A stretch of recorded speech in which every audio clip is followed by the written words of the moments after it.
Accroché sur la pelouse du Betis, le Real Madrid reste en tête de la Liga, 1-1. Mais les Merengues peuvent perdre la première place en cas de victoire de Gérone contre le FC Barcelone, ce dimanche. Salut à tous et bienvenue dans cette nouvelle vidéo. Avant le choc entre ces deux poursuivants, Gérone et le FC Barcelone, le Real Madrid devait assurer la victoire sur la pelouse du Real Betis pour prendre son avance en tête de la Liga. En grande forme et avec une seule défaite concédée cette saison, les Merengues devaient tout de même faire avec une avalanche de blessures qui n'en finit plus, à l'image des absences de Vinicius Junior, Carvajal, Camavinga, Arda Güler ou encore Tchouaméni.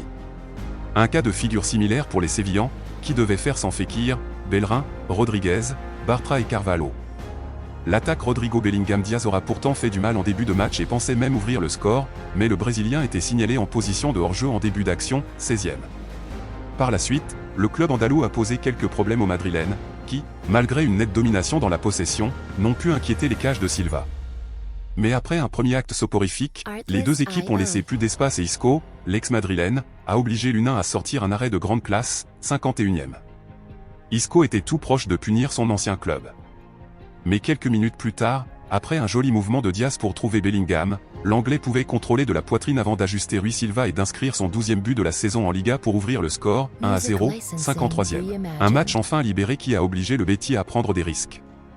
Trouvé en retrait par José, Ruibal, tout seul à l'entrée de la surface, pouvait lâcher une frappe puissante pour trouver la lucarne de l'Unin et égaliser, 1-1, 66e. Tout était à refaire pour les hommes de Carlo Ancelotti. Malgré les entrées de Paz, Modric et Joselu, les Merengues n'arrivaient pas à s'avancer vers le but de Rui Silva en fin de match et offraient même des possibilités aux Andalous. Isco était même tout proche d'offrir la victoire à Séville, mais trouvait le poteau, 90e.